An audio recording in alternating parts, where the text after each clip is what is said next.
Hey, it's Wednesday. That means it's time for another video edition of Widower Wednesday. I'm Abel Keogh, author of Dating a Widower, and today I'm going to answer a question from a reader. She was online and watching a video about a widow who had remarried and kind of had mixed feelings about it.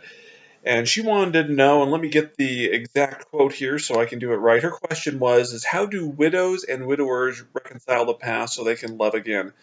I'm not going to really speak for widows. I think the process is similar, but I think women and their grief is a little bit different than a man's grief. So I'm really going to speak for widowers here. If there's any widows that are watching and want to comment below, tell me if it's close, if the experience is pretty much the same or how it's different.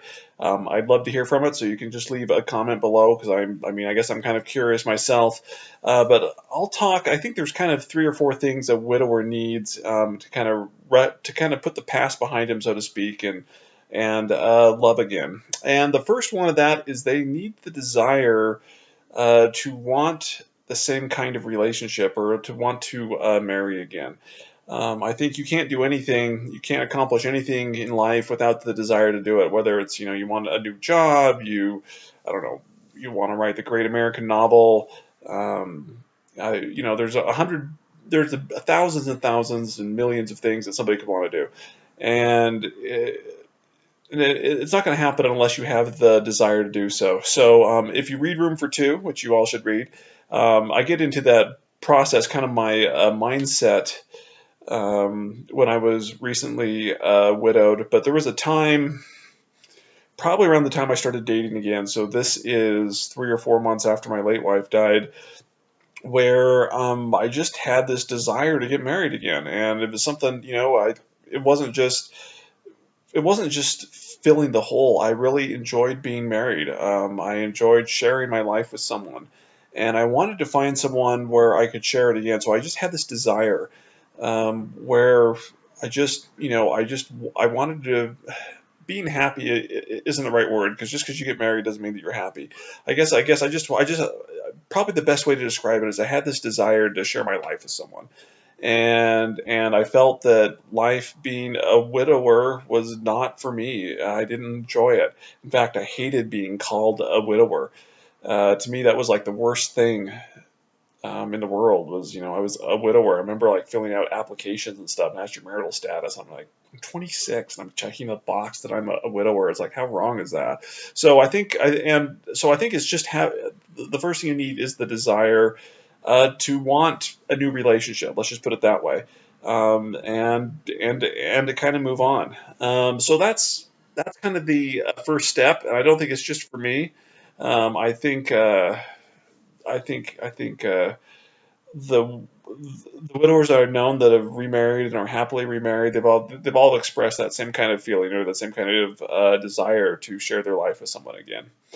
I think the second thing they need to do is, and this is probably the most difficult of the steps, is you got to start putting the past behind you, and that's hard. It's probably, I was married 3 years. I know people have been married 20, 30 years, and they start dating again. It's probably harder the longer that you've done it.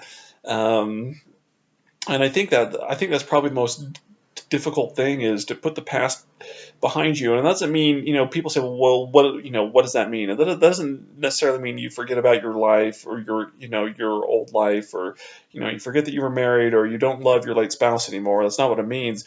But it really means you start making room in your heart for someone else, and you start realizing that as part of this new chapter that you're making in your life, you might have to make some changes. You might have to make some adjustments. Life isn't going to be the way that it's always been, especially with someone in it. I think part of it comes when you start dating again and you start falling in love again. It's an understanding that you're dating a new person and that this person is unique. And in some ways, the person may be the same as the late spouse, and in some ways, the person may be very different than the late spouse. But it's kind of playing mind games is how I call it. 'Cause I think when widowers are first dating again, there's this desire for them. They want to talk about the late wife with this new person. I've seen it happen a lot. They just want to talk about it, and I think the reason for that is that they, well, I guess I really don't know the reason for it. I guess I think part of it is they want, I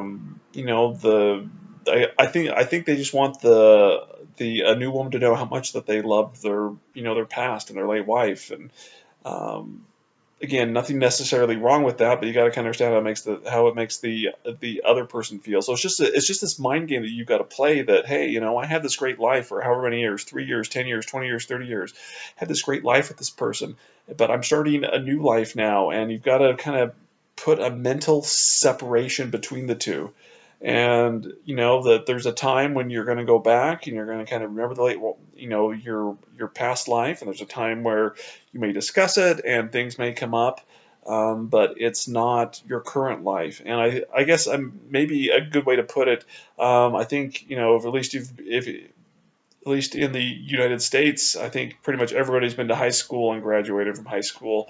It's a time in your life, and it's kind of a formable time. You're kind of growing up. You're going in from you enter high school as a teenager, and you leave kind of legally an adult, and it's kind of it's kind of this journey.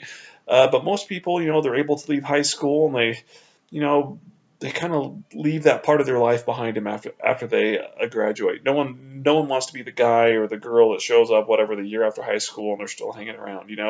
It's kind of that same thing. It's like you've been in public school for 12 years, and then all of a sudden your life changes, and maybe you're going to college, maybe you're going to trade school, maybe you're just working.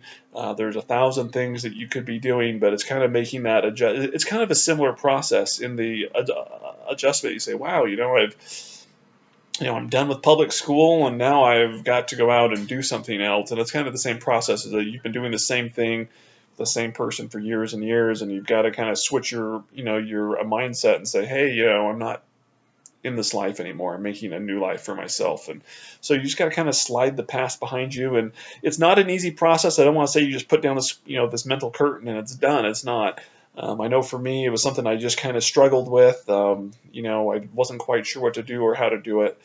And it was a learning process. I think I made a lot of mistakes. There was times where maybe I said something insensitive or dwelt on something or said something I shouldn't have. And but it's just kind of this game. You've got to kind of figure out what works for you.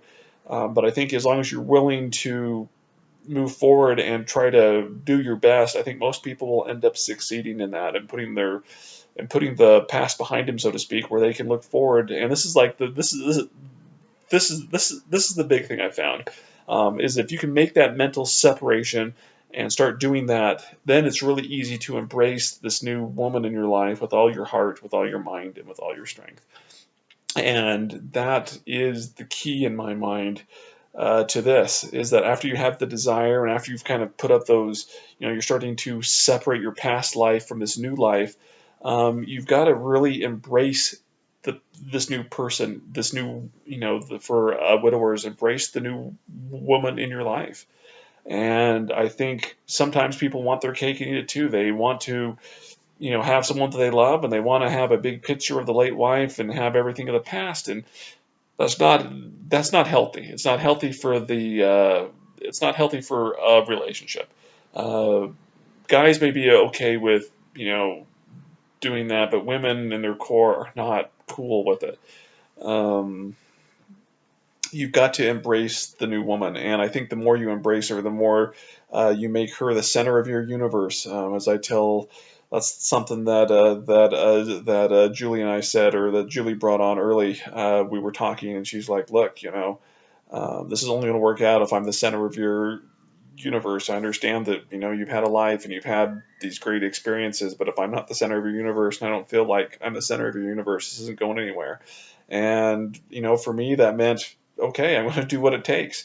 As part of I've talked about this in previous videos, but when Julie and I were first married, I made some concessions that Julie wasn't necessarily anticipating. But I sold a house and we moved 35 miles away, and the biggest driver for that, I didn't have to do that.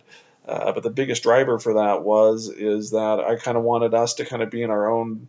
I wanted us to be away from my past, so to speak. I wanted us to be away from our past lives, so we could have kind of this new life together. And we had this time when we were first married, where we were in a city where we didn't know anybody. We were probably a good 30, 40 minutes from either family, from her family and from my family and friends. And so it was just kind of this nice little thing where, we were starting this new life and we had a chance to kind of start clean, so to speak. So there wasn't anything pulling us back to the past. And it really made it easier for me to embrace Julie and just to say, this is the path that I've chosen now. My path with my time with the late wife was great, but I've kind of moved on from that, and I'm going to make Julie, I'm going to make her the, really the center of my universe, and she's going to be, really the center of my thoughts and the center of my heart. And again, it doesn't mean you necessarily put those past feelings aside, but what you've got to do is you've got to embrace what you have now and be grateful for what you have now. And I have no regrets about doing that. So I guess that's kind of the steps to reconciling the past is you have the desire to create a new future. You've got to kind of put the past behind you. You've got to make that mental separation in your mind that you've had a great time and a great life with someone, but it's time to start something new. And then with that new person, you've got to embrace them with all your heart, with all your might, with all your mind, with all your strength. And if you can do that, you can go forward and have a wonderful new life or just a new chapter in this life. And again, that doesn't mean you can't remember the past, but you spend 99.9% of your time focused on what you have now and what you want in the future. Hope this has been helpful. I'm Abel Keogh, author of Widower Wednesday. Don't forget to go ahead and subscribe. Got another video here you might find helpful. Feel free to watch it. I'll see you next Wednesday.